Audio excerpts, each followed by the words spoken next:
But yeah, y'all. So y'all been hearing that Tory Lanez filed an appeal, this, that, and the other, this, that, and the third. What it is a new motion. All right. Shout out to Tory Lanez. Tory Lanez update. Tory Lanez family, you know, out here, all the truth seekers, you know, that believe that that man did not get justice. So, what I'm going to do tonight for y'all,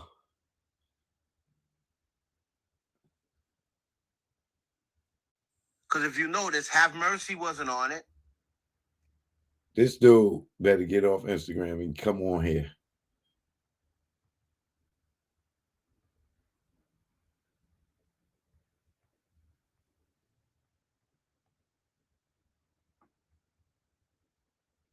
Oh, yeah.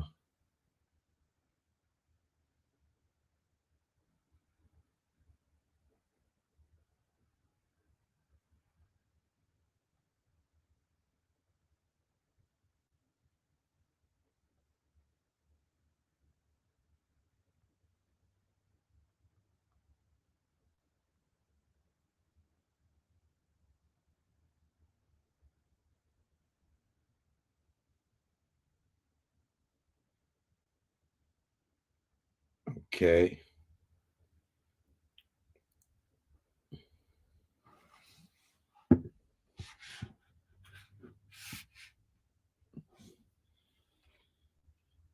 Girl, why'd you have to leave me that way? I love you to this day.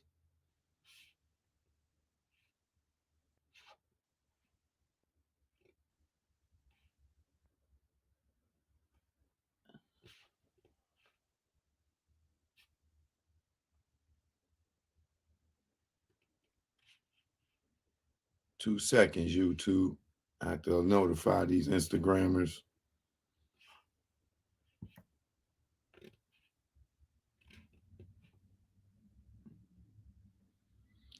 All the umbrellas come out.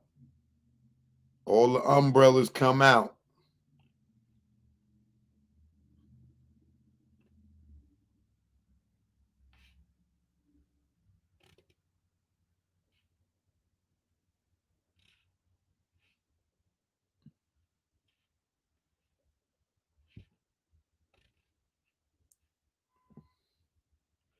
New news in the Tory Lanez case.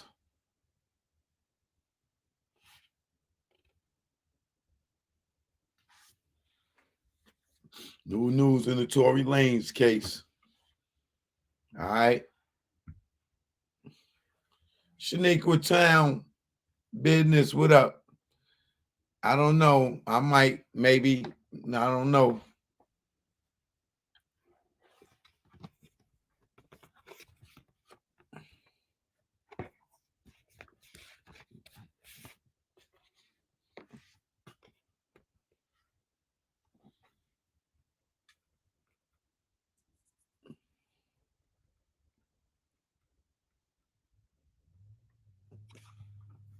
Okay, here. All right, y'all. Joe No Joe Esquire in the building. As you already know, that's EZQ, so nobody in the law world get offended. It's like Dr. Dre, you know? Okay, don't get offended. Your boy Choke No Joke Esquire is in the building, right? So, have y'all been hearing, you hearing people say, oh, Tory filed an appeal, but it's actually a new motion. I got the whole paperwork right now, and we about to go through it.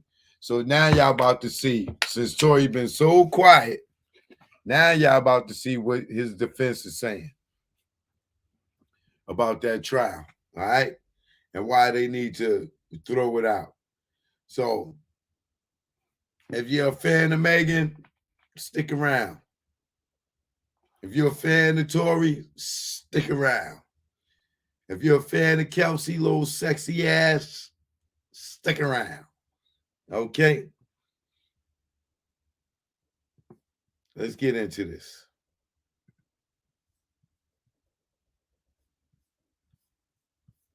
You heard it first right here.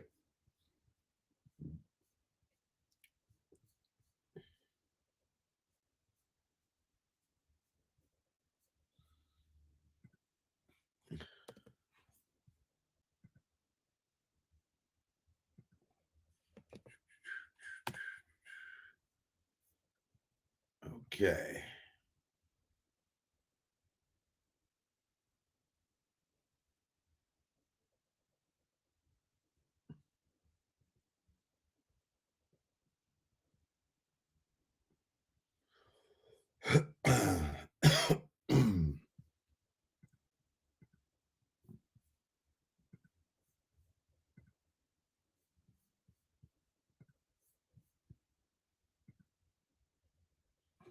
Just so y'all know it's real, what you can see is right there, okay? Is the real paperwork. You heard? Paperwork. Now these niggas talking in the street. Paperwork. Get the paperwork.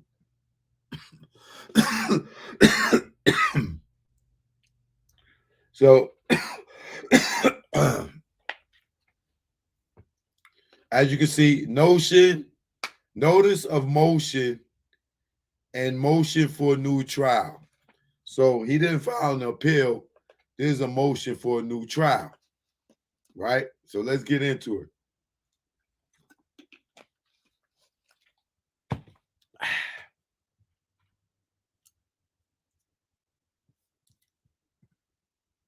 Hit that like button. Hit that like button. Hit that share. Let people know. Come check us out. We got it right here. Now y'all about to see all the stuff in the trial that Tory, KV, what up? Action, what up? Right? My bad. Akon's hairpiece. Yeah, so if y'all want to know what's going to happen in this new trial that they trying to get, all the stuff that was BS to Tory's defense in this case.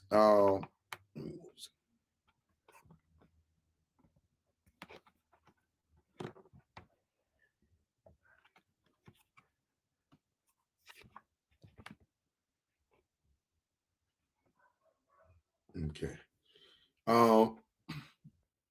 You're about to hear everything that Tory's defense is saying about this case right here, right now.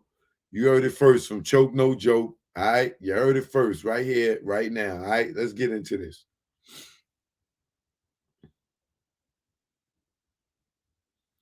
The people of the state of California versus Daystar Peterson.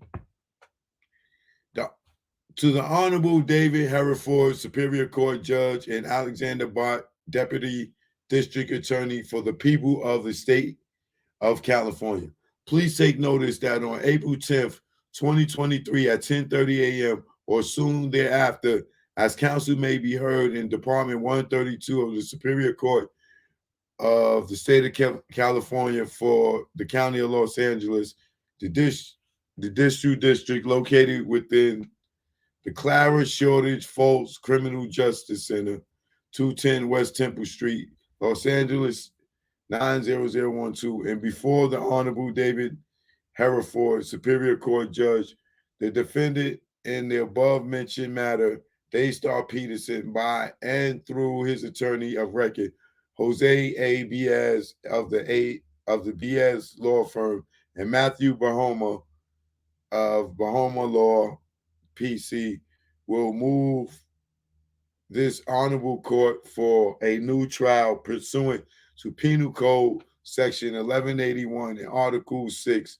Section 13 of the California Constitution.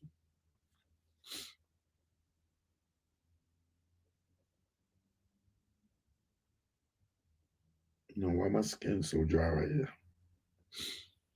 All right, motion for new trial. Oh, this thing keeps moving like that.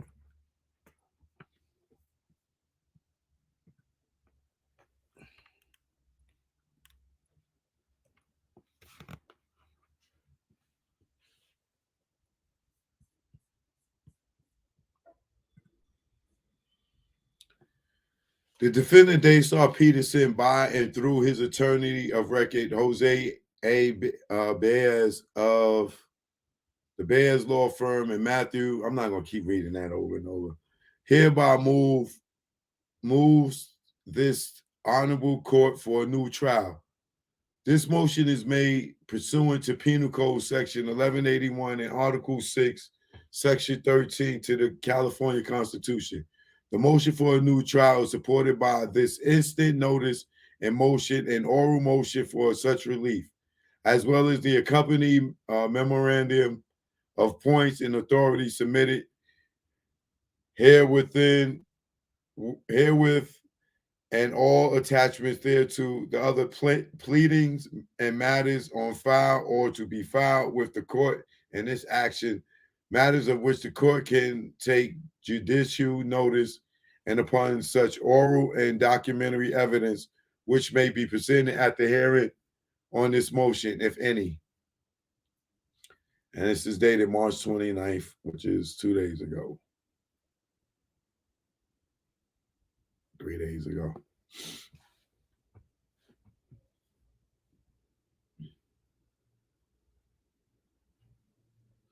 All right, the defendant's memorandum of points and authorities in support of his motion for a new trial.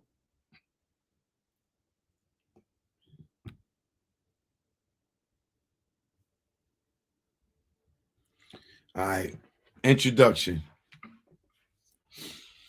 In the early mornings of July 12, 2020, defendant allegedly used an unregistered concealed firearm to perpetrate a shooting, causing one individual, Megan Pete, to sustain injuries to her feet. Following an investigation, the state filed felony charges against defendant on October 8th. Damn, now it took that long. July, August, September, October. August, September. It took them 3 months to file the charges. Damn. All right. Following the investigation, the state filed felony charges against the defendant on October 8th, 2020, in the Superior Court of California for the County of Los Angeles Central Judicial District under case number blah, blah, blah. The matter proceeded to a jury trial. On December 23rd, 2022, the jury returned its verdict. The jury found defendant guilty of count 1, assault with a semi-automatic firearm in violation of Penal Code, blah, blah, blah. Finding the assault had been committed through a use of a firearm causing great bodily injury to Pete. Penal Code, blah, blah, blah, blah, blah, blah, blah, blah. Respectfully, the jury also found defendant guilty of count number 2, carrying a concealed firearm within a vehicle in violation of Penal Code, blah, blah, blah. And of count 3, discharging a firearm with gross negligence in violation of Penal Code, blah, blah, blah, causing great bodily injury within the meaning of Penal Code, blah, blah, blah. I ain't going to get into all these goddamn numbers because I'll be reading numbers all day. Defendant now moves this court for a new trial based on numerous errors committed at the trial and in the individual commutative cumulated. What is this word? Hold on. And I need to know the definition of it. Cumulative impact.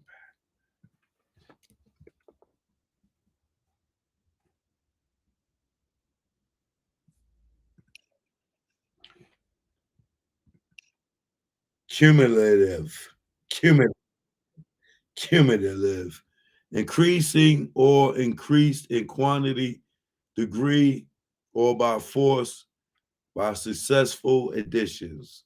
Okay, I know what that means now. Cumulative impact of said errors, including but not limited to the improper admission of an Instagram post and statements pertinent to alleged prior bad acts perpetually made by the defendant, a violation of the defendant's right to counsel of his choice, the admission of DNA evidence failing far short of comporting with with industry accepted rehabilitation standards, the use of radicalized character evidence through admission of evidence of defendants, tattoos, and rap lyrics, and the violation of the confrontation clause as to critical witness testimony in support thereof, the defendant states the following. 2. Background. A. Summary of factual allegations. These are the summary of factual allegations.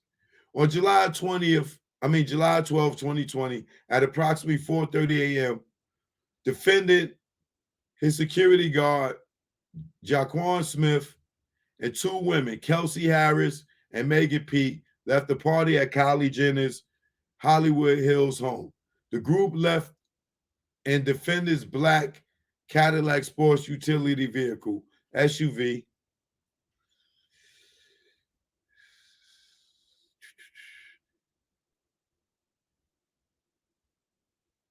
I don't know what they're saying here. All right, December 12, 2020, TR at 71, 1:30, December 13th, 2022.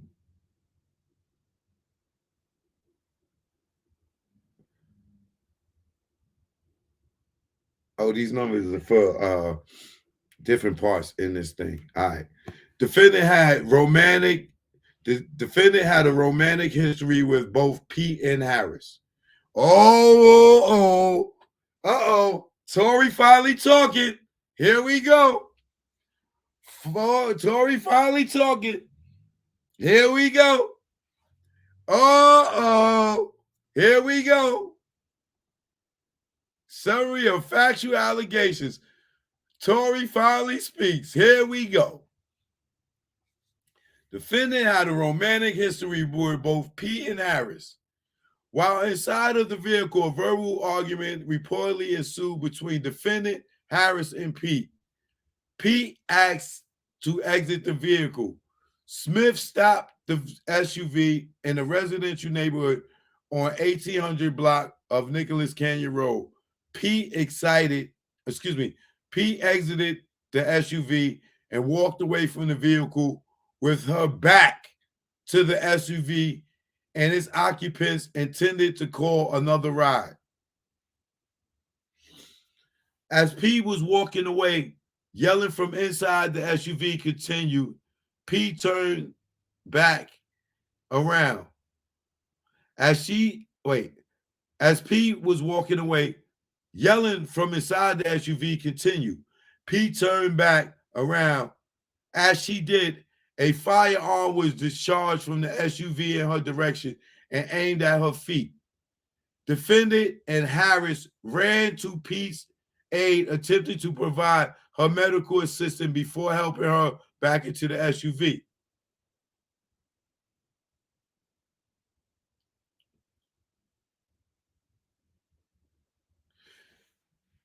The defendant, Tory and Kelsey, ran to Pete's aid, attempting to provide her medical assistance before helping her get back into the SUV. The SUV headed into the direction of Megan's home. Megan was bleeding from at least 1 foot and expressed that she was in pain. Residents in the neighborhood called 911 to report a shooting. Officers from the Los Angeles Police Department Hollywood Division responded to the calls December 12th, 2022. Officers on the route of the scene noticed a vehicle matching the 911 call description. Approximately 1 mile from the scene of the shooting, they initiated a felony detention stop of the defendant's vehicle. All passengers were commanded to exit the vehicle, and the police searched the SUV. They discovered an olive green 9mm semi-automatic handgun on the floor bed of the front passenger seat. It was later determined to be an unregistered firearm. The owner of the gun was never determined. When the officers observed Pete to be bleeding from her right foot, they questioned her about the source of her injuries. Pete stated that she had not been shot. Instead, Pete told officers that she sustained the injuries from stepping on broken glass. Pete was transported to Cedars-Sinai Medical Center, where she received medical treatment for bilateral injuries to her feet, which included surgery to remove bullet fragments from her feet. At the conclusion of the stop, Smith, Harris, and defendant were taken into police custody. Among the two males and one female arrested, the defendant was the only one arrested on suspicion of carrying a concealed firearm within a vehicle and contravention of penal code, blah, blah, blah, blah, blah, and later charged in connection with these allegations. As part of an ongoing investigation, Megan was interviewed several times, including on July 16th and November 20th. Oh, we didn't know this, y'all.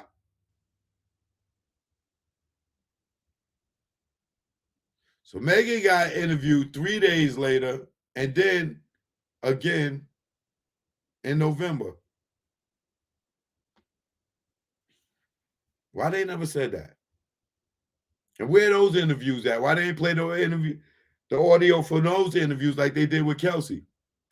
In these later interviews, Megan changed her original story and told LAPD Ryan Stugner that she had been shot and the defendant was responsible for firing the weapon. Pete claimed she had conveyed a different story on the morning of the shooting because she was scared, traumatized, and embarrassed. On November 12th, 2020, Megan identified Tory through a single photo identification procedure. Not only had the statement of the primary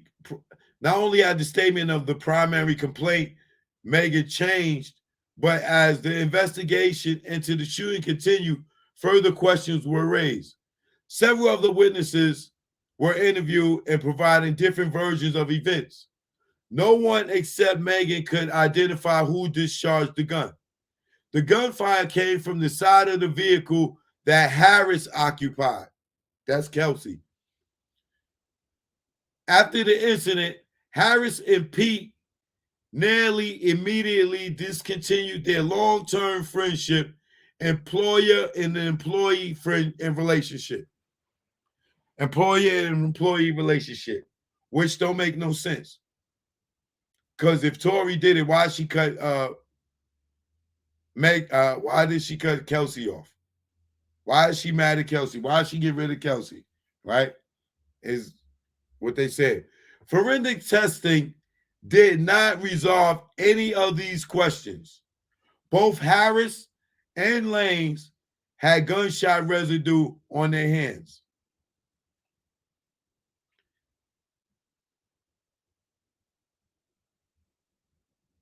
Inexplicably, is that the word? Inexplicably. Let me see how you pronounce that.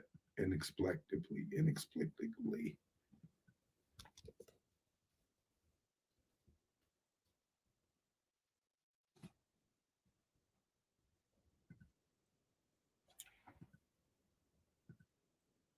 Inexplicably, which means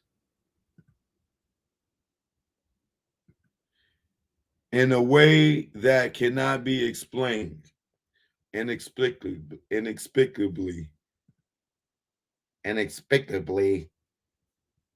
a way that cannot be explained. That's what that means. So, inexplicably, in a way that cannot be explained, considering these GSR gunshot residue results and the wildly conflicting testimonial versions of events, the only DNA sample collected for analysis in comparison to the firearm and the magazine was a sample belonging to the defendant. The test results ruled the defendant out of The test results ruled Tory out as a contributor to the DNA recovered from the magazine and were inconclusive as to the gun. B. Procedural history. On October 8th, 2020, Tory was formally charged via a 2-count criminal complaint filed in the Los Angeles County Superior Court case. Some numbers. Specifically, he was charged in count 1 with assault with a semi-automatic firearm in violation of penal code, blah, blah, blah, and count 2 with carrying a concealed firearm in a vehicle, within a vehicle, in a contravention of penal code, blah, blah, blah. As to count 1, the people allege that during the commission of the offense, Tory personally used a firearm, to wit, a semi-automatic handgun within the meaning of penal code, blah, blah, blah, and that he likewise personally inflicted great bodily injury on the complainant within the meaning of penal code, blah, blah, blah.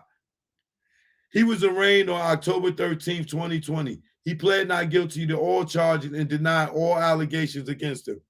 Following a preliminary hearing at which the defendant was bound over on all charges and sufficient cause was found as to all allegations, on January 13th, 2022, Tory was arraigned on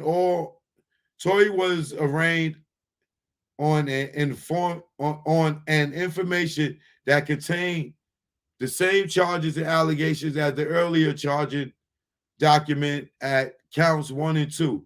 He entered the same plea and denials.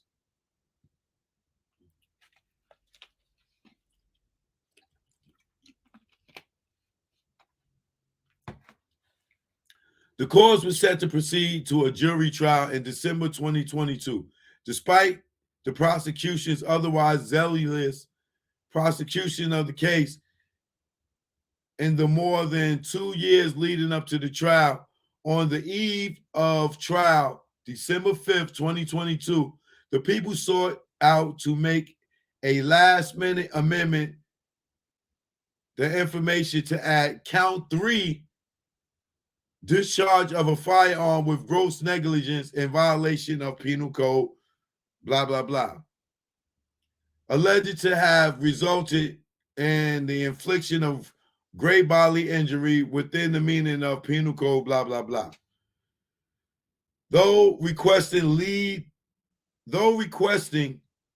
to amend the charging document at the juncture was permitted under the law, the court's discretion to grant such leave was nonetheless subject to the defendant's statutory and due process rights to the notice of the charges, People versus Graff in 2009. A request to leave to amend should also be denied if it is unfair or harassing in nature, the People versus Flowers. Over the defense objection, the court had granted the people's request without properly inquiring into the questionable rationale for the late amendment instead of only discussing its impact in defense. Had the court considered such factors, it would have discovered that the late hour amendment was both unfair and harassing, as it was only part of a much larger pattern of ambush-style tactics by the state. The people's modus operandi of late notice and pressing the bounds of morality and the law permitted the entirety of the proceedings and only continued the jury's presence once the trial was underway, summarized as follows and expanded upon the below. In the final months leading up to the trial, the prosecution instigated a personal attack on Tory's primary attorney, Sean Holy, accusing her of involvement of the alleged